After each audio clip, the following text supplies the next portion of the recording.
ವಾಕ್ಯದ ಕಡೆಗೆ ಹೋಗೋಣ. ಕೀರ್ತನೆಗಳು 20 ಅದರ 1ನೇ ವಾಕ್ಯ ಯಾರಾದರೂ ಓದಿ ಸಹಾಯ ಮಾಡಿ.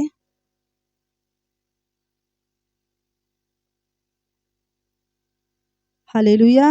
ಇಕ್ಕಟ್ಟಿನಲ್ಲಿ ಯೆಹೋವನು ನಿನ್ನ ಪ್ರಾರ್ಥನೆಯನ್ನು ಕೇಳಲಿ. ಹಲ್ಲೆಲೂಯಾ. ಇಕ್ಕಟ್ಟು ಬರುವಾಗ ದೇವರು ನನ್ನ ಪ್ರಾರ್ಥನೆಯನ್ನು ಕೇಳ್ತಾನೆ ಎಂಬುದಾಗಿ ಎಷ್ಟು ಜನ ನಂಬ್ತೀರಿ? ಹಲ್ಲೆಲೂಯಾ.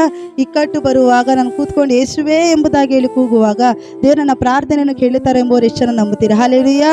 ಹಲ್ಲೆಲೂಯಾ. ಇದು ಒಂದು ನಮಗೆ ಟೆಸ್ಟ್ ಆಗಿದೆ. ಇಕ್ಕಟ್ಟು ಎನ್ನುವಂಥದ್ದು ನಮಗೊಂದು ಪರೀಕ್ಷೆ ಆಗಿದೆ. ಹಲ್ಲೆಲೂಯಾ. ಇಕ್ಕಟ್ಟು ಎನ್ನುವಂಥ ನಮಗೊಂದು ಪರೀಕ್ಷೆ ಆಗಿದೆ. ಕೆಲವರೇ ಕ್ರೈಸ್ತರ ಜೀವಿತದಲ್ಲಿ ಕೆಲವೊಬ್ಬರು ಚೆನ್ನಾಗಿರ್ಬೇಕಾದ್ರೆ, ಸಂತೋಷವಾಗಿರ್ಬೇಕಾದ್ರೆ, ಎಲ್ಲ ಅನುಕೂಲವಾಗಿರ್ಬೇಕಾದ್ರೆ ದೇವ್ರನ್ನ ಯಾವಾಗಲೂ ಸಂತೋಷದಿಂದ ಆರಾಧನೆ ಮಾಡ್ತಾರೆ. ಹಲ್ಲೆಲೂಯಾ. ಎಲ್ಲ ಅನುಕೂಲ ಇರುತ್ತೆ, ಆರೋಗ್ಯವಾಗಿರ್ತಾರೆ, ಅನಾರೋಗ್ಯ ಇರೋದಿಲ್ಲ. ದೇವ್ರು ಎಲ್ಲವನ್ನೂ ಅನುಕೂಲವನ್ನು ಮಾಡಿಕೊಡ್ತಾರೆ. ಪ್ರತಿಯೊಂದು ದೇವ್ರು ಒದಗಿಸ್ಕೊಡ್ತಾರೆ. ಎಲ್ಲ ಒದಗಿಸ್ಕೊಡುವಾಗ ನಾವೇನು ಮಾಡ್ತೀವಿ? ಸಂತೋಷವಾಗಿ ದೇವ್ರ ಕರಗಳೆತ್ತಿ ಮೇಲೆತ್ತಿ ನಾವು ಆರಾಧನೆ ಮಾಡ್ತೀವಿ. ಯಾವಾಗ ದೇವ್ರ ನಾಮನ ಮಹಿಮೆ ಪಡಿಸ್ತೀವಿ. ಆದರೆ ಸ್ವಲ್ಪ ಇಕ್ಕಟ್ಟು ಬರುವಾಗ, ಸ್ವಲ್ಪ ತೊಂದರೆ ಬರುವಾಗ, ಸ್ವಲ್ಪ ಅವಮಾನ ಬರುವಾಗ, ಸ್ವಲ್ಪ ಬೇಡದಿರೋಂಥ ಮಾತುಗಳು ಬರುವಾಗ ನಾವು ಯೇಸು ಸ್ವಾಮಿನ ಏನು ಮಾಡ್ತೇವೆ? ಹಾಗೆ ಮಾಡ್ತಾ ಇದ್ದೇವೆ. ಹಲ್ಲೆಲೂಯಾ. ಹಲ್ಲೆಲೂಯಾ. ಎಷ್ಟೊಂದು ಜನ ದೇವ್ರ ಮಕ್ಕಳ ಬಾಯಿ ನಾನು ಕೇಳಿದ್ದೀನಿ, ಸ್ವಲ್ಪ ಹೋರಾಟ ಬರಂಗಿಲ್ಲ, ಸ್ವಲ್ಪ ಇಕ್ಕಟ್ಟು ಬರಂಗಿಲ್ಲ, ಸ್ವಲ್ಪ ತೊಂದರೆ ಬರಂಗಿಲ್ಲ, ನನ್ನ ಹಣೆ ಬರನೇ ಇಷ್ಟು. ದೇವ್ರ ಮಕ್ಕಳು ಅನ್ನೋದು ಸ್ವಲ್ಪ, ಜಾಸ್ತಿನೂ ಅಲ್ಲ. ದೇವ್ರು ಪರೀಕ್ಷೆ ಮಾಡಿ ನೋಡ್ತಾರೆ ನಮ್ಮನ್ನೆಲ್ಲ. ಹಲ್ಲೆಲೂಯಾ. ಹಲ್ಲೆಲೂಯಾ. ಒಂದು ಸ್ಕೂಲಲ್ಲಿ ಒಂದು ಮಗು ಪಾಸ್ ಆಗಬೇಕು ಅಂತಂದ್ರೆ ಪರೀಕ್ಷೆ ಬರೀಲೇಬೇಕು. ಹೌದು ತಾನೆ? ಈಗ LKG ಮಗು ತಗೊಂಡೋಗ್ಬಿಟ್ಟು 10th ಕೂರ್ಸೋಕ್ಕಾಗುತ್ತಾ? ಆಗಲ್ಲ. ಆ ಮಗು ಒಂದೊಂದೇ ಅಂತ ಪಾಸ್ ಮಾಡಿ ಬರಬೇಕು. ಫಸ್ಟು ಕಲಿಬೇಕು. ಸ್ಕೂಲಲ್ಲಿ ಎಲ್ಲದನ್ನ ಕಲಿಬೇಕು. ಟೀಚರ್ ಹೇಳ್ಕೊಡೋದನ್ನ ಗಮನ ಇಟ್ಟು ಕೇಳಬೇಕು. ಟೀಚರ್ ಏನು ಹೇಳ್ತಾರೆ ಹೋಮ್ವರ್ಕ್ ಸರಿಯಾಗಿ ಮಾಡಬೇಕು. ಗಮನ ಇಟ್ಟು ಕೇಳಬೇಕು. ಕೇಳ್ಬಿಟ್ಟು ಎಕ್ಸಾಮ್ ಬರುತ್ತೆ, ಎಕ್ಸಾಮಲ್ಲಿ ಬರೆದ್ರೆ ನೀನು ಪಾಸ್ ಆಗೋದು. ಹಲ್ಲೆಲೂಯಾ. ಇಲ್ಲ ನಾನು ಎಕ್ಸಾಮ್ ಬರೆಯಲ್ಲ, ನಾನು ಹಂಗೆ ಪಾಸ್ ಮಾಡ್ಬಿಡ್ತೀನಿ ಅಂದರೆ ಯಾರೂ ಮಾಡಲ್ಲ. ಹಲ್ಲೆಲೂಯಾ. ಯಾರಾದರೂ ಮಾಡ್ತಾರಾ? ನೋಡಿ, ಯಾರಾದ್ರೂ ಇದ್ರೆ ನಮ್ಮ ಮಕ್ಕಳನ್ನ ಪಾಸ್ ಮಾಡಿಸ್ಬಿಡಲ್ಲ. ಯಾರೂ ಮಾಡಲ್ಲ. ನಾವು ಪಾಠ ಕೇಳಲೇಬೇಕು ಸ್ಕೂಲಲ್ಲಿ. ಟೀಚರ್ ಕೊಡೋ ಹೋಮ್ವರ್ಕು ದುಡ್ಡು ಕೊಟ್ಟು ಪಾಸ್ ಆಗೋದು ಅದು ಬೇರೆ. ಸ್ಕೂಲನ್ನು ಹೇಳ್ತೇವೆ 10th ಬಿಟ್ಬಿಡೋಣ. ಈಗ LKG UKG ಅದನ್ನು ಫಸ್ಟು 9th ಸ್ಟ್ಯಾಂಡರ್ಡ್ ಟೀಚರ್ ಕೊಟ್ಟಿರೋಂಥ ಪಾಠ ನಾವು ಕೇಳಲೇಬೇಕು. ಹೋಮ್ವರ್ಕ್ ಏನು ಮಾಡಬೇಕು? ಮಾಡಲೇಬೇಕು. ಬರೀಲೇಬೇಕು. ಬರೀಬೇಕಾ ಇಲ್ವಾ? ಬರೀಲೇಬೇಕು. ಆಮೇಲೆ ಎಕ್ಸಾಮಲ್ಲಿ ಕೂತ್ಕೊಂಡು ಎಕ್ಸಾಮು ಬರೀಲೇಬೇಕು. ಪಾಸ್ ಆಫ್ ಫೇಲು ಅಂತ ನಾವು ನೋಡಲೇಬೇಕು. ಹಲ್ಲೆಲೂಯಾ. ಹಲ್ಲೆಲೂಯಾ. ಹಂಗೆ ಅಂದ್ಬಿಟ್ಟು ನಾನು ಎಕ್ಸಾಮ್ ಬರೆಯಲ್ಲ, ನಾನು ಪಾಸ್ ಮಾಡ್ಬಿಡಿ ಅಂದರೆ ಯಾರೂ ಮಾಡಲ್ಲ. ಅದೇ ಥರ ಕ್ರೈಸ್ತರ ಜೀವಿತದಲ್ಲಿ ಇಕ್ಕಟ್ಟು ಅನ್ನುವಂಥದ್ದು ಒಂದು ಪರೀಕ್ಷೆ ಆಗಿದೆ. ಹಲ್ಲೆಲೂಯಾ. ಹೋರಾಟ ಅನ್ನುವಂಥದ್ದು ಒಂದು ಪರೀಕ್ಷೆ ಆಗಿದೆ. ಆ ಪರೀಕ್ಷೆ ಬರುವಾಗ ನಾವು ದೇವ್ರನ್ನ ಗೊಣಗುಟ್ಬಾರ್ದು. ಹಲ್ಲೆಲೂಯಾ. ವಾರ ಬರ್ತಾ ಇದ್ದೀರಿ, ವಾರ ನೀವು ಏನು ಮಾಡ್ತಾ ಇದ್ದೀರಿ? ವಾಕ್ಯವನ್ನು ಕೇಳ್ತಾ ಇದ್ದೀರಿ, ವಾಕ್ಯದ ಪ್ರಕಾರ ನಡ್ಕೊಳ್ತಾ ಇದ್ದೀರಿ. ಬಟ್ ಒಂದು ಇಕ್ಕಟ್ಟು ಬರುವಾಗ, ಒಂದು ಪ್ರಶ್ನೆ ಬರುವಾಗ, ಒಂದು ತೊಂದರೆ ಬರುವಾಗ ಯೇಸು ಸ್ವಾಮಿ ನೋಡ್ಬಿಟ್ಟು ಗುಣಗುಡ್ತಾ ಇದ್ದೀರಿ. ನಮ್ಮ ಮನೆ ಬರೋಣ ಎಷ್ಟೋ ಜನ ನನಗೆ ಹೇಳಿದ್ದಾರೆ, ನಾನು ಸೆರೆ ಹೋಗಲ್ಲ. ನಾವಾಗ ಅಲ್ಲಿದ್ದಾಗಲೂ ಇದೇನು ಹಣೆ ಬರ, ಇವಾಗೂ ನಂಗೆ ಇದೆ ಹಣೆ ಬರ. ಅಲ್ಲಿದ್ರೆ ಚೆನ್ನಾಗಿರ್ತಾ ಇತ್ತಲ್ಲ, ಇಲ್ಲಿ ಬಂದ್ಬಿಟ್ಟು ಇನ್ನೂ ಹೋರಾಟ, ಇನ್ನೂ ಪ್ರಶ್ನೆ, ಏನು ನನಗೆ ಸರಿ ಹೋಗಿಲ್ಲ. ಯೇಸು ಸ್ವಾಮಿ ನಮ್ದೆ ನನಗೇನು ಬಿಡುಗಡೆ ಆಗಿಲ್ಲ. ಹಲ್ಲೆಲೂಯಾ. ಆ ರೀತಿ ಅನೇಕ ಜನ ನೆನೆಸ್ಕೊಂಡು ಬಂದಿದ್ದೀರಿ. ಆವಾಗಲೇ ನಾನು ಚೆನ್ನಾಗಿದ್ನಲ್ಲ. ಯೇಸು ಸ್ವಾಮಿ ನಂಬಕ್ಕಿಂತ ಮುಂಚೆ ನಾನು ಸ್ವಲ್ಪ ಕಷ್ಟ ಬಂದು ಕೂಡ ಹೆಂಗೋ ಸಹಿಸ್ಕೊಂಡು ಹೋಗ್ತಾ ಇದ್ನಲ್ಲ. ಇವಾಗ ಯಾಕಿಷ್ಟು ಹೋರಾಟ, ಯಾಕಿಷ್ಟು ಹಿಂಸೆ, ಯಾಕಿಷ್ಟು ಅವಮಾನ, ನನಗೆ ಯಾಕೆ ಈ ಥರ ಆಗಬೇಕು? ಆ ಹಣೆ ಬರನೇ ಇಷ್ಟು. ಹಲ್ಲೆಲೂಯಾ. ದೇವ್ರ ಮಕ್ಕಳು ಬಾಯಲ್ಲಿ ಯಾವತ್ತೂ ಹಣೆ ಬರ ಅನ್ನೋದು ಬರಬಾರ್ದು. ಹಲ್ಲೆಲೂಯಾ. ದೇವ್ರು ಎಲ್ಲಾದ್ರೂ ವಾಕ್ಯ ಹೇಳಿದಾರೆ ಹಣೆ ಬರ ಅಂತ ಬರೆದಿದಾರ, ದೇವ್ರ ಹಣೆ ಬರ ಅಂತ. ಏನು ಮಾಡಬೇಕು? ಸ್ಕಿನ್ ತೆಗೆದ್ಬಿಟ್ಟು ನೋಡಬೇಕು.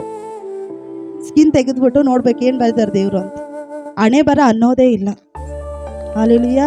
ಇದೆಲ್ಲ ನಮ್ಗೊಂದು ಪರೀಕ್ಷೆ ಆಗಿದೆ. ಇದನ್ನೆಲ್ಲ ನಾವೇನು ಮಾಡಬೇಕು? ಈ ಪರೀಕ್ಷೆನೆಲ್ಲ ದಾಟ್ಕೊಂಡು ಬರಬೇಕು. ಹಲ್ಲೆಲೂಯಾ. ಈ ಪರೀಕ್ಷೆನ ನಾವು ದಾಟ್ಕೊಂಡು ಬಂದರೆ ನೀನು ಪಾಸ್ ಆದರೆ ಒಂದಿನ ಜಯ ನಿಂಗೆ ಸಿಗುತ್ತೆ. ಹಲ್ಲೆಲೂಯಾ.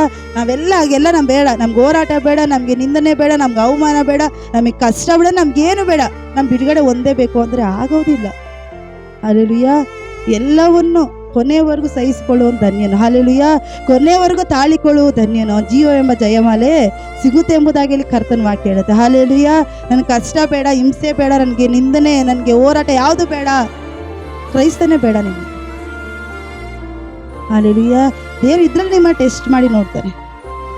ಈ ಕಷ್ಟದಲ್ಲಿ ನಿಮ್ಮನ್ನ ಏನು ಮಾಡ್ತಾರೆ? ಟೆಸ್ಟ್ ಮಾಡಿ ನೋಡ್ತಾರೆ. ನೋಡೋಣ ನನ್ನ ಮಗಳು ಯಾವ ರೀತಿ ನನ್ನನ್ನು ಬಲವಾಗಿ ಹಿಡಿದುಕೊಳ್ತಾಳೋ, ನೋಡೋಣ ನನ್ನ ಮಗಳು ಯಾವ ರೀತಿ ನನ್ನನ್ನು ಗಟ್ಟಿಯಾಗಿ ಹಿಡಿದುಕೊಳ್ತಾಳೋ. ಯೋಬನ ಜೀವಿತದಲ್ಲಿ ಎಷ್ಟು ಕಷ್ಟ ಬಂತು. ಹಲ್ಲೆಲೂಯಾ. ಯೋಬನ್ ಎಲ್ಲ ಇಲ್ಲಿ ನೋಡ್ಬೇಕು. ಯೋಬನ ಬಗ್ಗೆ ಎಲ್ರಿಗೂ ಗೊತ್ತಲ್ಲ. ಯೋಬನ ಜೀವಿತದಲ್ಲಿ ಎಷ್ಟು ಕಷ್ಟ, ಎಷ್ಟು ಹೋರಾಟ ಬಂತು. ಅವನ ತನೇನಾದ್ರೂ ನಮಗೆ ಬಂತಾ? ಹೆಂಡತಿ, ಮಕ್ಕಳು, ಹಣ, ಆಸ್ತಿ ಎಲ್ಲ ಹೊರ್ಟೋಯ್ತು. ಮಕ್ಕಳು ಸತ್ತೋದ್ರು, ಹೆಂಡತಿ ಕೂಡ ಬೇಡ ಅಂತ ಬಿಟ್ಟು ಹೋಗ್ಬಿಟ್ಲು. ಇರೋ ಆರೋಗ್ಯ ಕೂಡ ನಷ್ಟ ಆಗೋಯ್ತು. ಬಟ್ ಯೋಬನ ಒಂದೇ ಮಾತು ಹೇಳಿದ್ದು, ಯೆಹೋವನು ಕೊಟ್ಟನು, ಯೆಹೋವನು ತೆಗೆದುಕೊಂಡನು ಎಂಬುದಾಗಿ. ಹಲ್ಲೆಲೂಯಾ. ದೇವ್ರು ಅದೊಂದೇ ಮಾತು, ಯೋಬನ ಅದೊಂದೇ ಮಾತು ಹೇಳಿದ್ರು. ದೇವ್ರು ಕೊಟ್ಟರು, ದೇವ್ರು ತಗೊಂಡ್ರು, ದೇವ್ರೇ ನಿನಗೆ ಸ್ತೋತ್ರ ಎಂಬುದಾಗಿ. ಹಲ್ಲೆಲೂಯಾ.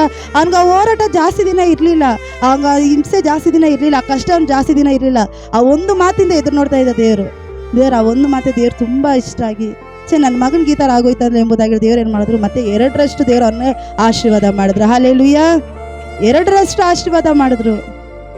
2ರಷ್ಟು. ಅವ್ನು ಮತ್ತೆ ಅವನ ಥರ ಆ ದೇಶದಲ್ಲಿ ಅವನ ಥರ ಸಾಕಾರ ಯಾರು ಇರಲಿಲ್ಲ, ಅಷ್ಟು ಶ್ರೀಮಂತ ವ್ಯಕ್ತಿಯಾಗಿ ಮಾಡ್ತಾರೆ. ನೀನು ಹೋರಾಟದಲ್ಲಿ ಹಾದು ಹೋಗ್ತಾ ಇದೆಯಾ? ಹೋರಾಟದಲ್ಲಿ ಹಾದು ಹೋಗ್ಬೇಕಾದ್ರೆ ದೇವ್ರನ್ನ ನೀನು ಗುಣಗುಡ್ತಾ ಇದೆಯಾ? ದೇವ್ರನ್ನ ಗುಣಗುಡ್ಬೇಡ.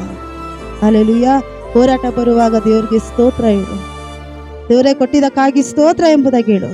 ದೇವ್ರು ಕೊಟ್ಟರು, ಎಷ್ಟು ಹೋರಾಟ ಬಂದ್ರೆ ಬರಲಿಯಪ್ಪ, ಆ ಹೋರಾಟದಲ್ಲಿ ನಾನು ಬಿತ್ತು ಹೋಗ್ಬಾರ್ದಪ್ಪ ಎಂಬುದಾಗಿ ಹೇಳಿ ಪ್ರಾರ್ಥನೆ ಮಾಡಿ. ಹಲ್ಲೆಲೂಯಾ. ಅಪ್ಪ, ಈ ಹೋರಾಟ ಬರುವಾಗ ನಾನು ಬಿದ್ದು ಹೋಗ್ಬಾರ್ದಪ್ಪ, ನಾನು ನಿನ್ನ ಅಲ್ಲಗಲ್ದು ನಾನು ದೂರ ಹೋಗ್ಬಾರ್ದಪ್ಪ, ನಿನ್ನೆ ನಾನು ಗಟ್ಟಿಯಾಗಿ ಇಟ್ಕೊಂಡಿರ್ಬೇಕಪ್ಪ ಎಂಬುದಾಗಿ ನೀನು ಪ್ರಾರ್ಥನೆ ಮಾಡು. ದೇವ್ರ ಆ ಪ್ರಾರ್ಥನೆ ಇದು ನೋಡಿ, ನಿನಗೆ ಇವಾಗಿದ್ದಂಥ ಕಷ್ಟ ಮತ್ತೆ ಮುಂದೆ ಎಂದಿಗೂ ಬರೋದಿಲ್ಲ. ಹಲ್ಲೆಲೂಯಾ. ಹಲ್ಲೆಲೂಯಾ. ಇಸ್ರಾಯೇಲಿಗೆ ದೇವರು ಹೇಳಿದ್ರಲ್ಲ, ಇಂದು ಕಾಣುವಂಥ ಐಗುಪ್ತರನ್ನ ಮತ್ತೆ ನೀವೆಂದಿಗೂ ಕಾಣೋದೇ ಇಲ್ಲ. ಹಲ್ಲೆಲೂಯಾ. ಐಗುಪ್ತರು ಸಮುದ್ರ ಮುಳುಗೋದು ಅಷ್ಟೇ ಅವ್ರ ಚರಿತ್ರೆ. ಬೈಬಲಲ್ಲಿ ಎಲ್ಲಾದ್ರೂ ಅವ್ರ ಚರಿತ್ರೆ ಕಾಣಿಸ್ತಾ ಇದೆಯಾ? ಎಲ್ಲೂ ಇಲ್ಲ. ಅದೇ ಥರ ಇವತ್ತಿಗೆ ಬಂದಿರುವಂಥ ಕಷ್ಟ, ಇವತ್ತಿಗೆ ಬಂದಿರುವಂಥ ಹೋರಾಟ ಮುಂದೆ ಎಂದಿಗೂ ನೀನು ಕಾಣೋದೇ ಇಲ್ಲ. ಹಲ್ಲೆಲೂಯಾ. ಹಲ್ಲೆಲೂಯಾ. ಕೆಲವ್ರು ಅಂತಾರೆ, ಅವ್ರು ಅಷ್ಟು ಚೆನ್ನಾಗಿದ್ದಾರೆ, ಅಷ್ಟು ಪಾಪ ಮಾಡ್ತಾರೆ, ಇವ್ರು ಇಷ್ಟು ಚೆನ್ನಾಗಿದ್ದಾರೆ, ಇಷ್ಟು ಪಾಪ ಮಾಡ್ತಾರ. ಪಾಪ ಎಲ್ಲ ಮಾಡ್ತಾ ಇದ್ದಾರೆ, ಬೇಡದಿರೋ ಕಾರ್ಯಗಳೆಲ್ಲ ಮಾಡ್ತಾ ಇದ್ದಾರೆ. ಅವರೆಲ್ಲ ಅಷ್ಟು ಚೆನ್ನಾಗಿದ್ದಾರಲ್ಲ, ನಾನೇನು ಮಾಡ್ತಾ ಇಲ್ವಲ್ಲ. ದೇವ್ರನ್ನ ಯಾವಾಗಲೂ ಗಟ್ಟಿಯಾಗಿ ನನಗೆ ಹಾಕಿ ಹೋರಾಟ, ನೀನು ಧನ್ಯಳು. ಹಲ್ಲೆಲೂಯಾ. ನಿನಗೆ ಹೋರಾಟ ಬರ್ತಾ ಇದೆಯಾ, ನೀನು ಧನ್ಯನು. ಹಲ್ಲೆಲೂಯಾ. ನೀನು ಕಷ್ಟವನ್ನು ಸಹಿಸ್ಕೊಳ್ತೀಯಾ, ಹೋರಾಟವನ್ನು ನೀನು ಸಹಿಸ್ಕೊಳ್ತೀಯಾ, ಮುಂದೆ ನಿನ್ನ ಶುಭವನ್ನು ಕಾಣುವುದಕ್ಕಾಗಿ ಹೋಗ್ತಾ ಇದೆ. ಹಲ್ಲೆಲೂಯಾ. ಹೋರಾಟ ಬರ್ತಾ ಇದೆ, ದೇವರೇ ಸ್ತೋತ್ರ ಎಂಬುದಾಗಿ ಹೇಳು. ದೇವ್ರಿಗೆ ಕಷ್ಟ ಬರ್ತಾ ಇದೆ, ದೇವರೇ ಸ್ತೋತ್ರ ಎಂಬುದಾಗಿ ಹೇಳು. ಬೇಡದಿರುವಂಥ ಮಾತುಗಳು ಇನ್ಮೇಲೆ ಬರ್ತಾ ಇದೆ, ದೇವರೇ ಸ್ತೋತ್ರ ಎಂಬುದಾಗಿ ಹೇಳು. ಚುಚ್ಚುವಂಥ ಜನಗಳಿಂದ ಚುಚ್ಚುವಂಥ ಅನುಭವ ಆಗ್ತಾಯಿದೆ, ಚುಚ್ಚುವಂಥ ಮಾತುಗಳ ಅನುಭವ ಆಗ್ತಾ ಇದೆಯಾ? ಬೇಡದಿರುವಂಥ ಮಾತುಗಳು ಬರ್ತಾ ಇದೆಯಾ? ಬೇಡದಿರುವಂಥ ಕಾರ್ಯಗಳು ನಿನಗೆ ಬರ್ತಾ ಇದೆಯಾ? ದೇವರೇ ಸ್ತೋತ್ರ ಎಂಬುದಾಗಿ ಹೇಳು. ಹಲ್ಲೆಲೂಯಾ. ಹಲ್ಲೆಲೂಯಾ. ನಮ್ಮ ಜೀವಿತ ನಾವು ಎಲ್ಲದಕ್ಕೂ ದೇವರಿಗೆ ಸ್ತೋತ್ರ ಹೇಳಬೇಕು. ನಮ್ಮ ಜೀವಿತದಲ್ಲಿ ದೇವ್ರ ವಾಕ್ಯ ಹೇಳುತ್ತೆ, ದೇವ್ರು ಗೊತ್ತಿರ್ದಂಗೆ ನಮ್ಮ ಜೀವಿತದಲ್ಲಿ ಏನೂ ನಡೆಯೋದಿಲ್ವಂತೆ. ಹಲ್ಲೆಲೂಯಾ. ಪ್ರತಿಯೊಂದಕ್ಕೂ ನೀನು ಸ್ತೋತ್ರ ಹೇಳಿ. ದೇವರೇ ಸ್ತೋತ್ರಪ್ಪ. ಅಪ್ಪ, ಈ ಹೋರಾಟ ಕೊಟ್ಟ, ಸಹಿಸ್ಕೊಳ್ಳೋ ಕೃಪೆ ಮಾಡಪ್ಪ. ಹಲ್ಲೆಲೂಯಾ. ಅಪ್ಪ, ಹಿಂಸೆ ಬಂತಪ್ಪ, ನಂಗೆ ಸಹಿಸ್ಕೊಳ್ಳೋ ಕೃಪೆ ಮಾಡಪ್ಪ. ಹಲ್ಲೆಲೂಯಾ. ಅಪ್ಪ, ನನಗೆ ಆಗ್ತಾ ಇಲ್ಲ, ಅದನ್ನ ನೀನು ಸಹಿಸ್ಕೊಳ್ಳೋಕೆ ನೀನು ಕೃಪೆ ಮಾಡಪ್ಪ ಎಂಬುದಾಗಿ ಹೇಳಿ ದೇವ್ರ ಹತ್ರ ನೀನು ಕೂಗಿ ಕೇಳು. ಕರ್ತನ ಖಂಡಿತವಾಗಿ ನಿನ್ನ ಸಹಾಯ ಮಾಡ್ತಾನೆ. ಹಲ್ಲೆಲೂಯಾ. ಹಲ್ಲೆಲೂಯಾ. ನಾವೆಲ್ಲ ದೇವ್ರ ಹತ್ರ ಹೇಳಲ್ಲ, ನಾವೆಲ್ಲ ದೇವ್ರ ಹತ್ರ ಹೇಳಲ್ಲ, ಹೋಗೋದು ಅನ್ಯ ಜನರ ಹತ್ರ ಹಂಚ್ಕೊಳ್ಳೋದು. ಹಲ್ಲೆಲೂಯಾ. ಯಾರ ಹತ್ರ ಹಂಚ್ಕೊಳ್ಳೋದು? ಎಲ್ಲ ಹೇಳ್ಬೇಕು, ಯಾರ ಹತ್ರ ಹಂಚ್ಕೊಳ್ಳೋದು? ದೇವರ ನಂಬದೇ ಇರೋರ ಹತ್ರ ನಾವೇನು ಮಾಡೋದು? ಹಂಚ್ಕೊಳ್ಳೋದು. ನನಗೆ ಆ ಕಷ್ಟ ಇದೆ, ಈ ಕಷ್ಟ ಇದೆ. ಈಗ ಅವ್ನ ಯೇಸು ಸ್ವಾಮಿ ನಂಬಿ ಅಂತೇಳಿ ನಂಬಲ್ಲ. ಹೋಗಿ ನಿನಗೇ ಕಷ್ಟ, ಹೋಗಿ 100 ಜನರ ಹತ್ರ ನೀವು ವಿಷಯ ಎಲ್ಲ ಹಂಚ್ಕೊಳ್ತೀರಿ. ದೇವ್ರನ್ನ ನಂಬದೇ ಇರೋ ಹತ್ರ ಹೋಗಿ ನೀವೇನು ಮಾಡ್ತೀರಿ? ವಿಷಯಗಳನ್ನ ಹಂಚ್ಕೊಳ್ತೀರಿ. ಹೋಗಿ ಅವ್ರ ಹತ್ರ ದೇವ್ರ ಬಗ್ಗೆ ಹೇಳಿ ಅವ್ರ ಹತ್ರ ನಂಬೋದಿಲ್ಲ. ಯಾಕೆ? ನೀನು ಮೊದಲು ನೀನು ಸರಿಯಾಗು, ನಿನ್ನ ಕುಟುಂಬ ನೀನು ಮೊದಲು ಸರಿ ಮಾಡ್ಕೊ, ಆಮೇಲೆ ಬಂದು ನನಗೆ ಹೇಳು ಅಂತಾರೆ. ಹಲ್ಲೆಲೂಯಾ. ನಮ್ಮ ಏನೇ ತೊಂದರೆ ಬರಲಿ, ಏನೇ ಕಷ್ಟ, ಹೋರಾಟ, ಎಷ್ಟು ಅವಮಾನ ಬನ್ರಿ, ನಮ್ಮ ವಿಷಯ ತಗೊಂಡೋಗಿ ಅನ್ಯ ಜನರ ಹತ್ರ ನಾವು ಯಾವತ್ತಿಗೂ ಹಂಚ್ಕೊಳ್ಬಾರ್ದು. ಹಲ್ಲೆಲೂಯಾ. ದೇವ್ರ ಮಕ್ಳ ಹತ್ರ ಹಂಚ್ಕೋಬೇಕು ಅನ್ಸುತ್ತಾ? ಹೇಳು. ಹಂಚ್ಕೊಳ್ಬಾರ್ದು ಅನ್ಸುತ್ತಾ? ಹೇಳ್ಬೇಡ. ದೇವ್ರ ಹತ್ರ ಕೂತ್ಕೊಂಡು ಹೇಳು. ಪಾಸ್ಟ್ ಅನ್ನೋದು ಹೇಳ್ಕೋಬೇಕು ಅನ್ಸುತ್ತಾ? ಹೇಳು. ಹೇಳ್ಬಾರ್ದು ಅನ್ಸುತ್ತಾ? ಹೇಳ್ಬೇಡ. ದೇವ್ರ ಹತ್ರ ಕೂತ್ಕೋ. ಅದು ಬಿಟ್ಬಿಟ್ಟು ಅನ್ಯ ಜನರ ಹತ್ರ ಹೋಗಿ ನನಗೆ ಈ ಕಷ್ಟ, ನನಗೆ ಈ ಥರ ಆಗ್ತಾ ಇದೆ, ನನಗೆ ಸಹಾಯ ಮಾಡು, ಈ ಥರ ನನಗೆ ಹಿಂಸೆ ಆಗ್ತಾಯಿದೆ ಹೇಳೋದು ತಪ್ಪು. ಹಲ್ಲೆಲೂಯಾ. ದೇವ್ರ ವಾಕ್ಯ ಹೇಳುತ್ತೆ, ಅನ್ಯ ಜನಗಳ ಹತ್ರ ಹೋಗಿ ನಾವು ನ್ಯಾಯ ಮಾಡಬಾರ್ದಂತೆ. ಅನ್ಯ ಜನಗಳನ್ನ ಕೂರಿಸ್ಬಿಟ್ಟು ನಮ್ಮ ಮನೆ ನ್ಯಾಯವನ್ನು ಅವ್ರಿಗೆ ಒಪ್ಪಿಸ್ಬಾರ್ದಂತೆ. ಎಷ್ಟು ಜನ ಮಾಡ್ತಾ ಇದ್ದೀರಿ? ಅನ್ಯ ಜನಗಳು ಬಂದು ನಿಮ್ಗೆ ನ್ಯಾಯ ಮಾಡಬೇಕಾ? ನೀವೆಲ್ಲ ದೇವ್ರ ಮಕ್ಕಳು, ರಾಜಾದಿರಾಜನ ಮಕ್ಕಳು. ಹಲ್ಲೆಲೂಯಾ. ಇಲ್ಲಿ ಲೋಕವನ್ನೇ ಸೃಷ್ಟಿಸಿದ ಆತನ ಮಕ್ಕಳು ನಾವು ಹೋಗ್ಬಿಟ್ಟು ಯಾರೋ ಮುಗಿಯುವಂತ ಅವ್ರ ಹತ್ರ ಹೋಗ್ಬಿಟ್ಟು ನಾವು ನ್ಯಾಯ ಮಾಡಿದ್ರೆ ಸರಿನಾ ಅದು?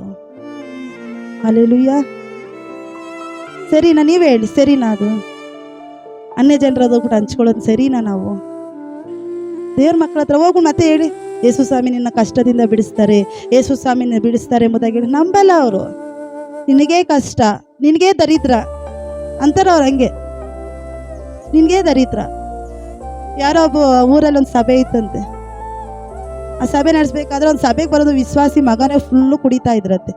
ಏನು ಭಯಂಕರ ಕುಡಿತಾ ಇದ್ರಂತೆ. ಆ ಸಿಸ್ಟರ್ ಹೋಗ್ಬಿಟ್ಟು ದೇವ್ರ ಬಗ್ಗೆ ಬೇರೆಯವ್ರಿಗೆ ಹೇಳಿದ್ರೆ ಅವ್ರು ಅಂತ ಇದ್ರಂತೆ, ಮೊದಲು ನಿನ್ನ ಮಗನ ಸರಿ ಮಾಡು, ಆಮೇಲೆ ಬೇಕಾದ್ರೆ ನಮಗೆ ಬಂದು ಹೇಳು ಅಂತ ಇದ್ರಂತೆ. Hallelujah, hallelujah.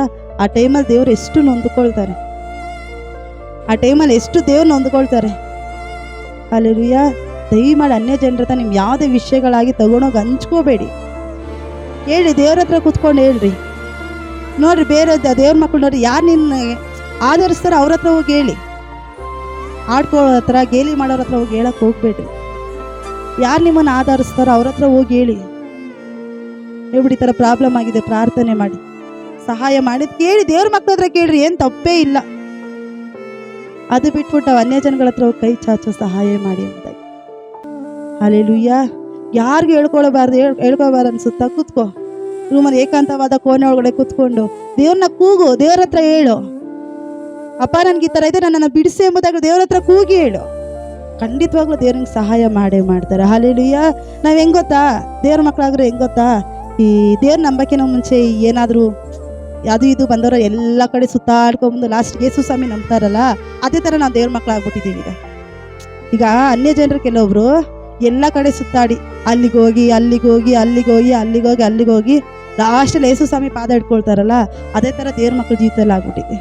ಅವ್ರನ್ನ ಕೇಳಿ ಇವ್ರನ್ನ ಕೇಳಿ ಅವ್ರಿಗೆ ಲಾಸ್ಟಿಗೆ ಬಂದ್ಬಿಟ್ಟು ಏಸಪ್ಪ ಅಂತ ಪಾದ ಇಟ್ಕೊಳ್ಳಿ. ಹಲ್ಲೆಲೂಯಾ. ಅನ್ಯ ಜನಗಳು ಕೇಳಿ ಅವ್ರ ಹತ್ರ ಬಯಸ್ಕೊಂಡು, ಇನ್ನೊಬ್ರ ಹತ್ರ ಕೇಳಿ ಅವ್ರ ಹತ್ರ ಬಯಸ್ಕೊಂಡು, ಇನ್ನೊಬ್ರ ಹತ್ರ ಅವ್ರ ದರಿದ್ರ ಅಂತ ಅನಿಸ್ಕೊಂಡು ಎಲ್ಲ ಮುಗಿಸ್ಕೊಂಡು ಲಾಸ್ಟಲ್ಲಿ ಏಸಪ್ಪ ಅಂತ ಕೂಗಿದ್ರೆ. ಹಲ್ಲೆಲೂಯಾ. ಏನಾದರೂ ಹಿಂಸೆ ಕಷ್ಟ ಹೋರಾಟ ಬರುವಾಗ ಏಸಪ್ಪ ಎಂಬುದಾಗಿ ಹೇಳಿ ಕೂಗು. ಖಂಡಿತವಾಗ್ಲೂ ಕರ್ತನ ಸಹಾಯ ಮಾಡೇ ಮಾಡ್ತಾನೆ. ಹಲ್ಲೆಲೂಯಾ. ಅದು ಬಿಟ್ಬಿಟ್ಟು ಬೇರೆಯವ್ರ ಹತ್ರ, ಅನ್ಯ ಜನಗಳ ಹತ್ರ ವಿಷಯಗಳು ಹಂಚ್ಕೊಳಕ್ ಹೋಗ್ಬೇಡ. ಹಲ್ಲೆಲೂಯಾ. ದೇವ್ರನ್ನ ಗೊಣಗುಟ್ಬೇಡ. ದೇವ್ರ ವಾಕ್ಯ ಹೇಳುತ್ತೆ, ಗೊಣಗುಟ್ಟು ಅವರು ದೇವ್ರ ರಾಜ್ಯಕ್ಕೆ ಸೇರಲ್ಲ ಅಂತ. ಮನುಷ್ಯ ಮೇಲೆ ಗೊಣಗುಟ್ಟಿದ್ರೆ ದೇವ್ರ ರಾಜ್ಯಕ್ಕೆ ಸೇರಲ್ಲ. ದೇವ್ರ ಮೇಲೆ ಗೊಣಗುಟ್ಟಿದ್ರೆ ಏನ್ ಸಹಾಯ ಮಾಡ್ಬಿಟ್ರೆ ದೇವ್ರು ನನಗೆ ಇದ್ದಿದ್ದ ಕಷ್ಟ ಇದ್ದಂಗೆ ಐತೆ, ಏನನ್ ಸರಿ ಹೋಗಿಲ್ಲ. ಇದೆಲ್ಲ ನಮ್ಗೆ ಒಂದು ಪರೀಕ್ಷೆ, ಇದೆಲ್ಲ ನಮ್ಗೊಂದು ಹಂತ. ಇದನ್ನ ನಾವು ದಾಟಿ ಹೋಗ್ಬೇಕು. ಹಲ್ಲೆಲೂಯಾ. ಶಿಲುಬೆ ನಾವು ಹೊತ್ಕೊಂಡು ನಡೀತಾ ಇದ್ದೇವೆ. ದೇವ್ರ ಶಿಲುಬೆ ಹೊತ್ಕೊಂಡು ದೇವರಿಂದ ನಾವು ನಡೀತಾ ಇದ್ದೇವೆ. ಹಲ್ಲೆಲೂಯಾ. ಇದರೊಂದು ನೀನು ದಾಟ್ ಬಂದ್ಬಿಟ್ರೆ ಮತ್ತೆ ಈ ಕಷ್ಟ ನಿನ್ಗೆ ಯಾವತ್ತಿಗೂ ಬರಲ್ಲ. Hallelujah, hallelujah. ಹಿಂಸೆ ನಿನ್ಗೆ ಯಾವತ್ತಿಗೂ ಬರಲ್ಲ. ನಮಗೂ ಅಷ್ಟೇ ಮುಂದೆ ತುಂಬ ಕಷ್ಟ ಇತ್ತು ಹಳೆ ದಿನಗಳಲ್ಲಿ. ಮತ್ತೆ ಈಗ ಆ ಕಷ್ಟ ಬಾ ಅಂದರೆ ನಮಗೆ ಬರಲ್ಲ. ನಮಗೆ ಒಂದೊತ್ತು ಊಟ ಇಲ್ಲದೆ ಕೂಡ ಕಷ್ಟಪಡುವಂಥ ಅವಸ್ಥೆ ಇತ್ತು ನಮ್ದು. ಕೋಳಿಗಳು ತಗೊಂಡು ಅಕ್ಕಿ ಮಾಡ್ಕೊಂಡು ತಿನ್ನೋಂಥ ಅವಸ್ಥೆ ನಮಗಿತ್ತು. ಇಷ್ಟು ಅಂದರೆ ನೀರು ಕುಡಿದು ಎಷ್ಟೋ ದಿನ ಮಲಗಿದ್ವಿ, ಆ ಅವಸ್ಥೆ ನಮಗಿತ್ತು. ಮಲ್ಕೊಳಕ್ಕೆ ಜಾಗ ಇಲ್ಲದೆ ಒದ್ದಾಡೋಂಥ ಅವಸ್ಥೆ ನಮಗಿತ್ತು. ಬಟ್ ಈಗ ಅದು ಬಾ ಅಂದರೆ ಬರುತ್ತಾ? ಯಾವತ್ತಿಗೂ ಬರಲ್ಲ. ಹಲ್ಲೆಲೂಯಾ. ಬರುತ್ತಾ ಮತ್ತೆ ನಮಗೆ? ಯಾವತ್ತಿಗೂ ಅದು ಬರಲ್ಲ. ಈಗ ಕೂಡ ಅಷ್ಟೇ, ನಮಗೊಂದು ಪೀರಿಯಡ್ ಇದು, ನಮಗೊಂದು ಎಕ್ಸಾಮಲ್ಲಿ ನೀನು ಪಾಸ್ ಆಗಬೇಕು. ಹಲ್ಲೆಲೂಯಾ. ಎಕ್ಸಾಮಲ್ಲಿ ನೀನು ಪಾಸ್ ಆಗಲೇಬೇಕು. ಇಲ್ಲ ನನಗೆ ಆಗಲ್ಲ, ನಾನು ಎಕ್ಸಾಮ್ ಬರೆಯಲ್ಲ ಅಂತ ನೀನು ಫೇಲ್ ಆಗ್ತೀಯ. ಇಲ್ಲ ನನಗೆ ಯೇಸು ಸ್ವಾಮಿ ಬೇಡ, ನನಗೆ ಹೋರಾಟ ಬೇಡ, ನೀನು ಫೇಲ್ ಆಗೋಗ್ತೀಯ. ಮತ್ತೆ ಪಾಸಾಗಿ ಮುಂದೆ ಸ್ಟೆಪ್ಗೆ ನೀನು ಹೋಗೋಕ್ಕೆ ಆಗಲ್ಲ. ನೀನು ಪಾಸ್ ಆಗಬೇಕು ಅಂದರೆ ಈ ಪರೀಕ್ಷೆ ನೀನು ಬರೀಲೇಬೇಕು. Hallelujah, hallelujah. ಬರೆಯಕ್ಕೆ ಸಿದ್ಧ ಇದ್ದೀರಾ ಪರೀಕ್ಷೆ? ಹಲ್ಲೆಲೂಯಾ. ಏನು ಪರೀಕ್ಷೆ ಪಾಸ್ಟಮ್ಮ? ಬರುವಂಥ ಹೋರಾಟವನ್ನು ಸಹಿಸ್ಕೊಳ್ಬೇಕು. ಯೇಸು ಸ್ವಾಮಿನ ಗೊಣಗುಟ್ಟಬಾರ್ದು. ಎಷ್ಟೇ ಹೋರಾಟ ಬರಲಿ, ಏಸಪ್ಪ ನಿನಗೆ ಸ್ತೋತ್ರ. ದೇವ್ರು ಕೊಟ್ಟರು, ದೇವ್ರು ತಗೊಂಡ್ರು. ಹಲ್ಲೆಲೂಯಾ. ದೇವ್ರು ಕೊಟ್ಟರು, ದೇವ್ರು ವಾಪಸ್ ತಗೊಂಡ್ರು. ನೆನೆಸ್ಕೋಬಾರ್ದು ಕೇಳೋರು, ಹಂಗಿದ್ರೆ ದೇವ್ರು ಅಷ್ಟು ಕ್ರೂರಿನ? ಹಲ್ಲೆಲೂಯಾ. ವಾಕ್ಯ ಹೇಳುತ್ತೆ, ದೇವ್ರು ಯೆಹೋವನು ಕೊಟ್ಟನು, ಯೋಬನ ಗ್ರಂಥದಲ್ಲಿ ಯೆಹೋವನು ತೆಗೆದುಕೊಂಡನು. ನನ್ನ ದೇವರು ಶಿಕ್ಷಿಸುವ ದೇವರಲ್ಲ, ಆದರೆ ಶಿಕ್ಷಿಸದೆ ಬಿಡೋದಿಲ್ಲ. ಹಲ್ಲೆಲೂಯಾ. ಹಂಗೇನು ದೇವ್ರು ಕೊಟ್ಬಿಟ್ಟು ದೇವ್ರು ಹೆಂಗೆ ತಗೊಬಿಡ್ತಾರೆ? ಇನ್ನೊಂದು ವಾಕ್ಯ ಇದೆ, ನನ್ನ ದೇವರು ಶಿಕ್ಷಿಸುವ ದೇವರಲ್ಲ, ಆದರೆ ಶಿಕ್ಷಿಸದೆ ಬಿಡೋದೇ ಇಲ್ಲ. ಹಲ್ಲೆಲೂಯಾ. ಹುಷಾರಾಗಿರ್ಬೇಕು ನಾವು ದೇವ್ರ ಮೇಲೆ ಎಲ್ಲ ವಿಷಯದಲ್ಲಿ. ಬರುವಂಥ ಹೋರಾಟವನ್ನು ನಾವು ಸಹಿಸ್ಕೊಳ್ಬೇಕು. ಬರುವಂಥ ಅವಮಾನಗಳೆಲ್ಲ ಸಹಿಸ್ಕೊಳ್ಬೇಕು. ಅದನ್ನ ನೀನು ಸಹಿಸ್ಕೊಂಡು ಕೊನೆವರೆಗೂ ನೀನು ತಾಳ್ಕೊಂಡು ಬಾ. ನೀನು ನೆನೆಸ್ಕೊಳ್ತೀವಿ ಒಂದಿನ ಪಾಸ್ಟಮ್ಮ ಹೇಳಿದ್ರು, ಹೌದು ನಾನು ಎಲ್ಲವನ್ನ ನಾನು ಸಹಿಸ್ಕೊಂಡೆ, ಇವಾಗ ನಾನು ಸುಖವಾಗಿದ್ದೇನೆ ಎಂಬುದಾಗಿ ಹೇಳಿ. ಹಲ್ಲೆಲೂಯ. ಅಷ್ಟು ಹೋರಾಟನೆಲ್ಲ ನಾನು ಸಹಿಸ್ಕೊಂಡೆ, ಅಷ್ಟು ಹಿಂಸೆಗಳನ್ನ ನಾನು ಸಹಿಸ್ಕೊಂಡೆ. ದೇವ್ರು ನಾನು ಗೊಣಗುಟ್ಟಿಲ್ಲ. ಸೊ ನಾನು ಹಣೆ ಬರ ಹಿಂಗೆ ಅಂತ ನಾನು ಹೇಳಿಲ್ಲ. ದೇವರೇ ಯಾಕಪ್ಪ ನನಗೆ ಕಷ್ಟ ಕೊಟ್ಟೆ ಅಂತ ನಾನು ಕೇಳಲಿಲ್ಲ. ಎಲ್ಲವನ್ನೂ ಸಹಿಸ್ಕೊಂಡು ಬಂದೆ. ಇವಾಗ ಒಂದು ಸ್ಟೇಜಲ್ಲಿ ನಿಂತಿದ್ದೇನೆ, ಅದನ್ನ ತಂದೆಯಾದ ದೇವರೇ ಕಾರಣ ಎಂಬುದಾಗಿ ಹೇಳಿ. ಹಲ್ಲೆಲೂಯ. ನಾವೆಲ್ಲವನ್ನು ಸಹಿಸ್ಕೊಳ್ಬೇಕ್ರಿ. ಯೇಸು ಕ್ರಿಸ್ತನ ಮಕ್ಕಳು ಕ್ರೈಸ್ತ ವಿಶ್ವಾಸಿಗಳಂತಂದ್ರೆ ಎಲ್ಲದರಲ್ಲೂ ನಾವೇನು ಮಾಡೋದು, ಸಹಿಸ್ಕೊಳ್ಬೇಕು. ಕ್ರೈಸ್ತರ ಜೀವಿತ ಸುಮ್ಮನೆ ಜೀವಿತ ಅಲ್ಲ, ಅದು ತುಂಬ ಹೋರಾಟದ ಜೀವಿತ. ಅದು ತುಂಬ ಸಹಿಸ್ಕೊಳ್ಬೇಕು. ಎಲ್ಲವನ್ನು ಸಹಿಸ್ಕೊಂಡ್ಮೇಲೆ ಒಂದಿನ ಬರುತ್ತೆ, ಆ ದಿನದಲ್ಲಿ ನೀನು ಎಲ್ಲೋ ಇರ್ತೀಯ. ಹಲ್ಲೆಲೂಯ. ದೇವ್ರು ಎಲ್ಲೋ ಕೊಂಡ್ಕೊಂಡೋಗಿ ನೀನು ಇರ್ತಾರೆ, ನೀನು ಈ ಸ್ಥಳದಲ್ಲಿ ಇರಲ್ಲ. ಈಗ ನೀನು ಕಷ್ಟಪಡ್ದು ಊಟಕ್ಕಿಲ್ಲ, ನೀನು ಕಷ್ಟಪಡ್ತಾ ಇದೀಯಾ, ನಾಳೆ ದಿನ ಬರುವಾಗ ಅನೇಕ ಜನಗಳಿಗೆ ಹೊಟ್ಟೆ ತುಂಬುವಾಗಿ ಊಟ ಕೊಡೋಷ್ಟು ದೇವ್ರು ಕೃಪೆ ಮಾಡ್ತಾರೆ. ಹಲ್ಲೆಲೂಯ. ಈಗ ನೀನು ಸಾಲ ಒದ್ದಾಡ್ತಾ ಇದೀಯಾ, ಮುಂದೊಂದು ದಿನ ಬರುತ್ತೆ ನೀನು ಅನೇಕ ಜನಗಳಿಗೆ ಸಾಲ ಕೊಡ್ತೀಯ. ಹಲ್ಲೆಲೂಯ. ನಿನ್ನ ಬಟ್ಟೆಯಲ್ಲೇ ನೀನು ಒದ್ದಾಡ್ತಾ ಇದೀಯಾ, ಮುಂದೊಂದು ದಿನ ಬರುತ್ತೆ ಎಷ್ಟೋ ಜನಕ್ಕೆ ನೀನೇ ಬಟ್ಟೆ ತಗೊಡ್ತೀಯ. ಹಲ್ಲೆಲೂಯ. ಈಗ ಮನೆಯಲ್ಲದೆ ನೀನು ಒದ್ದಾಡ್ತಾ ಇದೆಯಾ, ಮುಂದೊಂದು ದಿನ ಬರುತ್ತೆ ನೀನೇ ಎಷ್ಟೊಂದು ಜನಕ್ಕೆ ಆಶ್ರಯ ಕೊಡುವಂಥವರಾಗಿ ಮಾರ್ಪಡ್ತೀಯ. ಹಲ್ಲೆಲೂಯ. ಹಲ್ಲೆಲೂಯ. ನಿಮ್ಮ ಮನೇಲಿ ಸಮಸ್ಯೆ ಇದೆಯಾ, ಗಂಡ ಹೆಂಡತಿ ಜಗಳನ, ಮುಂದೆ ಒಂದಿನ ಮಕ್ಕಳು ಜಗಳನ, ಮುಂದೆ ಒಂದಿನ ಏನು ಮಾಡ್ತೀರಾ, ನೀವು ಎಷ್ಟೋ ಜನ ಕೇಳ್ತೀರಾ, ನಾವು ಹಿಂಗೆ ಇದ್ದೋ ಬಟ್ ಯೇಸು ಸವಿಯತ್ ನಮ್ಮನ್ನು ಬಿಡಿಸಿದ್ದಾರೆ, ನಾವು ಗಂಡ ಹೆಂಡತಿ ತುಂಬ ಚೆನ್ನಾಗಿದ್ದೇವೆ, ದೇವ್ರು ಖಂಡಿತ ನಿಮ್ಮನ್ನು ಹಂಗೆ ಮಾಡೇ ಮಾಡ್ತಾರೆ ಎಂಬುದಾಗಿ. ಹಲ್ಲೆಲೂಯ. ಹಲ್ಲೆಲೂಯ. ದುಡ್ಡಿನ ಸಮಸ್ಯೆಯಲ್ಲಿ ಹಾದು ಹೋಗ್ತಾ ಇದ್ದೀರಾ, ತುಂಬ ತೊಂದರೆಯಲ್ಲಿ ಹಾದು ಹೋಗ್ತಾ ಇದ್ದೀರಾ, ಮತ್ತೊಂದಿನ ಅದು ಯಾವತ್ತಿಗೂ ನೀವು ಕಾಣೋದೇ ಇಲ್ಲ. ಹಲ್ಲೆಲೂಯ. ಆ ರೀತಿ ಮಾಡಬೇಕು ಅಂದರೆ ನಾವು ಬರುವಂಥ ಹೋರಾಟವನ್ನು ಸಹಿಸ್ಕೊಂಡು ದೇವರೇ ಎಂಬುದಾಗಿ ಇಲ್ಲಿ ಕೂಗಿ ಪ್ರಾರ್ಥನೆ ಮಾಡಬೇಕು. ಹಲ್ಲೆಲೂಯ. ಹಲ್ಲೆಲೂಯ. ಇಷ್ಟ ನೀನು ಗೊಣಗುಟ್ಟಿದೆಯಾ, ದೇವರ ಕ್ಷಮಾಪಣೆ ಕೇಳಿ. ದೇವರಚ್ಚು ಯಾಕಪ್ಪ, ಸುಮಾರು ಜನ ನಂಗೆ ಹೇಳಿದ್ದೀರಿ, ಯಾಕಪ್ಪ ನನಗೆ ಕಷ್ಟ, ಯಾಕೆ ನನಗೆ ಈ ಹೋರಾಟ, ಯಾಕೆ ನನಗೆ ಹಿಂಸೆ, ದೇವ್ರ ಹತ್ರ ನೀನು ಕೂತ್ಕೊಂಡು ಹೇಳಿದ್ಯಾ, ದೇವ್ರ ಹತ್ರ ಕ್ಷಮಾಪಣೆ ಕೇಳಿ. ನಂಗೆ ಕ್ಷಮಿಸ್ಬಿಡಪ್ಪ ಅಪ್ಪ, ನೀನು ಎಷ್ಟೇ ಹೋರಾಟ ಕೊಟ್ಟರು ನಾನು ಸಹಿಸ್ಕೊಳ್ಳೋ ಕೃಪೆ ಮಾಡಪ್ಪ ಎಂಬುದಾಗಿ. ಹಲ್ಲೆಲೂಯ. ನಾವೆಲ್ಲರೂ ಕಣ್ಣುಗಳನ್ನು ಮುಚ್ಚಿ ನಾವು ಪ್ರಾರ್ಥನೆ, ನಾವೆಲ್ಲರೂ ಕಣ್ಣುಗಳನ್ನು ಮುಚ್ಚಿ, ಎಲ್ಲರೂ ಕಣ್ಣುಗಳನ್ನು ಮುಚ್ಚಿ ದೇವ್ರ ಹತ್ರ ಕೇಳಿ. ಅಪ್ಪ ಸ್ತೋತ್ರ ಕೇಳ್ತಾರೆ. ಎಲ್ಲರೂ ಹೇಳಿ, ದೇವ್ರ ಹತ್ರ ಹೇಳ್ರಿ, ಅಪ್ಪ ನನಗೆ ಕ್ಷಮಿಸು ಸ್ವಾಮಿ, ಅಪ್ಪ ನಾನು ಗೊಣಗುಟ್ಟಿದ್ದೇನೆ ಕರ್ತನೆ, ಅಪ್ಪ ನಾನು ಗೊಣಗುಟ್ಟಿದ್ದೇನೆ ಅಪ್ಪ, ಅಪ್ಪ ಅನೇಕ ಹೋರಾಟಗಳು ಬರುವಾಗ ನಾನು ಗೊಣಗುಟ್ಟಿದ್ದೇನೆ ಸ್ವಾಮಿ. ಎಲ್ಲರೂ ಪ್ರಾರ್ಥನೆ ಮಾಡಿ, ಬಾಯಿಗಳ ತೆರ ದೇವ್ರಿಗೆ ಅಪ್ಪ ದೇವ್ರ ಹತ್ರ ಕೇಳಿ, ಅಪ್ಪ ನನಗೆ ಕ್ಷಮಿಸಿ ಎಂಬುದಾಗಿ ಹೇಳಿ. ಅಪ್ಪ ನಾನು ಗೊಣಗುಟ್ಟಿದ್ದೇನೆ ಸ್ವಾಮಿ, ಅಪ್ಪ ಅನೇಕ ವಿಷಯಗಳಲ್ಲಿ ಸ್ವಾಮಿ, ಸ್ವಲ್ಪ ಹೋರಾಟ ಬರುವಾಗ ಅಪ್ಪ, ಸ್ವಲ್ಪ ಅವಮಾನ ಬರುವಾಗ ಸ್ವಾಮಿ, ಅಪ್ಪ ಸ್ವಲ್ಪ ಹಿಂಸೆ ಬರುವಾಗ ಅಪ್ಪ ನೀನು ಗೊಣಗುಟ್ಟಿದ್ದೇನೆ ಕರ್ತನೆ, ಅಪ್ಪ ನಾನು ಸಹಿಸ್ಕೊಳಕ್ಕಾಗದೆ ನಿನ್ನ ಗೊಣಗುಟ್ಟಿದ್ದೇನೆ ಸ್ವಾಮಿ, ಅಪ್ಪ ನನ್ನನ್ನು ಕ್ಷಮಿಸಿ ಎಂಬುದಾಗಿ ಹೇಳಿ ದೇವ್ರ ಹತ್ರ ಕೇಳ್ರಿ. ಆತನ ಕರುಣಾಮಯನಾಗಿದ್ದಾನೆ, ನಿಮ್ಮನ್ನು ಕ್ಷಮಿಸುವಾತನಾಗಿದ್ದಾನೆ. ಅಯ್ಯೋ ನನಗೇ ಯಾಕೆ ಕಷ್ಟ, ನನಗೇ ಯಾಕೆ ಹೋರಾಟ, ನನಗೇ ಯಾಕೆ ಇದರ ಹಿಂಸೆ ಬರ್ತಾ ಇದೆ ಎಂಬುದಾಗಿ ನೀನು ಕೇಳಿದ್ದೆಲ್ಲ ದೇವ್ರ ಹತ್ರ. ದೇವ್ರು ಹೇಳ್ದೆ, ಮಗಳೇ ಭಯಪಡಬೇಡ, ಕರೆದಾತ ನಂಬಿಗಸ್ತನಾಗಿದ್ದಾನೆ, ನಾನು ಯಾವಾಗಲೂ ನಿನ್ನ ಸಂಗಡ ಇರುತ್ತೇನೆ ಎಂಬುದಾಗಿ ನನ್ನ ಕರ್ತನೆ ಹೇಳ್ತಾ ಇದ್ದಾರೆ. ಎಲ್ಲರೂ ಹೇಳ್ರಿ, ಅಪ್ಪ ನನ್ನ ಕ್ಷಮಿಸು ಸ್ವಾಮಿ, ಅಪ್ಪ ಹೋರಾಟವನ್ನು ಸಹಿಸಿಕೊಳ್ಳೋದಕ್ಕೆ ಕೃಪೆ ಮಾಡು ಸ್ವಾಮಿ, ಅಪ್ಪ ಪ್ರತಿಯೊಂದು ಹೋರಾಟಗಳು ಸಹಿಸಿಕೊಳ್ಳೋದಕ್ಕೆ ಕೃಪೆ ಮಾಡಿದೆ ಎಂಬುದಾಗಿ ಹೇಳಿ ಪ್ರಾರ್ಥನೆ ಮಾಡ್ತಾ ಇದ್ದೇನೆ. ಪ್ರಾರ್ಥನೆಯನ್ನು ಕೇಳಿದಕ್ಕಾಗಿ ಯೇಸುವಿನ ನಾಮದಲ್ಲಿ ತಂದೆ, ಆಮೇಲೆ ಇದನ್ನ ಪ್ರಾರ್ಥನೆ ಕೇಳಿದ ನಮ್ಮ ದೇವರಿಗೆ ಜಯ ಘೋಷ ಮಾಡೋಣ. ಹಲ್ಲೆಲೂಯಾ. ಹಲ್ಲೆಲೂಯಾ. ದೇವರ ನಾಮಕ್ಕೆ ಸ್ತೋತ್ರವಾಗಲಿ. ಈ ಸಮಯದ ಎಲ್ಲ